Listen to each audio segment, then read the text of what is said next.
Employer sponsored visas मैंने पहले आपको एक्सप्लेन किया, आपने पिछली 3 वीडियोस में 189 क्या है, 190 क्या है, 491 क्या है और उनके प्रायोरिटी सेक्टर्स क्या हैं। उसके बाद आता है जो अब सबसे ज़्यादा हॉट सिनेरियो में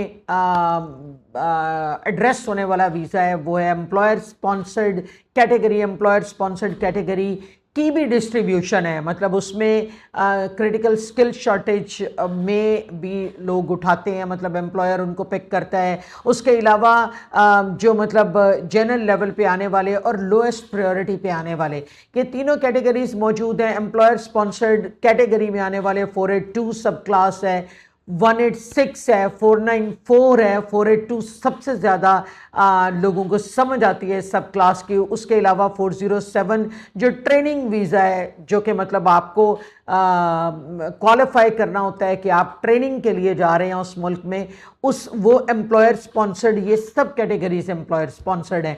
एम्प्लॉयर स्पॉन्सर्ड में जब आपको एम्प्लॉयर ने अगर नॉमिनेट किया है और आपको रिक्वायरमेंट है एम्प्लॉयर को वहाँ पे आप को पिक करता है इंटरनेशनल वर्कर को, तो उस सिनेरियो में एम्प्लॉयर ने तो आपको क्वालिफाई कर दिया कि आप इस कैटेगरी में फॉल कर रहे हैं और उसने आपको नॉमिनेट कर दिया, आपका काम है। लेकिन आगे आपको क्राइटेरिया भी मीट करना होता है। उसमें बहुत सारी एम्प्लॉयर स्पॉन्सर्ड स्ट्रीम्स के अंदर आपको असेसमेंट रिक्वायर्ड होती है। असेसमेंट के 20 सिनेरियोज हैं आगे, जिसमें समटाइम्स आपको डिग्री लाजमी रिक्वायर्ड होती है उस क्राइटेरिया को मीट करने के लिए, या अगर आप मतलब ट्रेड वर्कर हैं तो आपको डिप्लोमा रिक्वायर्ड है उस कैटेगरी में, या सर्टन ट्रेनिंग्स रिक्वायर्ड होती हैं उस कैटेगरी में फॉल करने के लिए। एम्प्लॉयर स्पॉन्सर्ड वीज़ाज अगर हम बात करें 482 की, तो आपको 2 साल एम्प्लॉयर के साथ काम करना पड़ता है। उसके बाद आप PR में कन्वर्ट हो जाते हैं और फिर उसके 3 साल PR में गुजारने के बाद आप अपनी सिटीजनशिप के लिए अप्लाई कर सकते हैं। लेकिन अगर आप 186 में जा रहे हैं, इट्स अ डायरेक्ट PR, मतलब 186 कैटेगरी में आप डायरेक्टली PR के ऊपर जा रहे होते हैं और उसके बाद आपको पासपोर्ट मिल जाता है।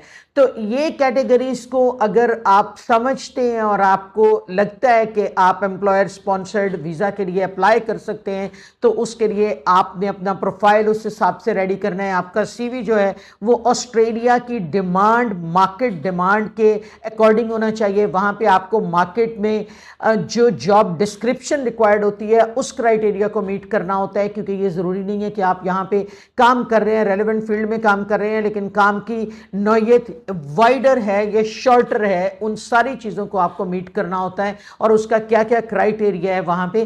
तो उसके लिए आपने वर्कफोर्स की रिक्वायरमेंट को वहाँ पे समझना है, लिंक्डइन प्रोफाइल क्रिएट करना है, आपको CV किस तरह से बिल्ड करना है, वो तमाम मालूमात के लिए आप इमिग्रेशन एक्सपर्ट्स के ऑफिस लाहौर, इस्लामाबाद, फैसलाबाद एंड पेशावर में कांटेक्ट कर सकते हैं और डिटेल्स को समझ सकते हैं। Thank you so much.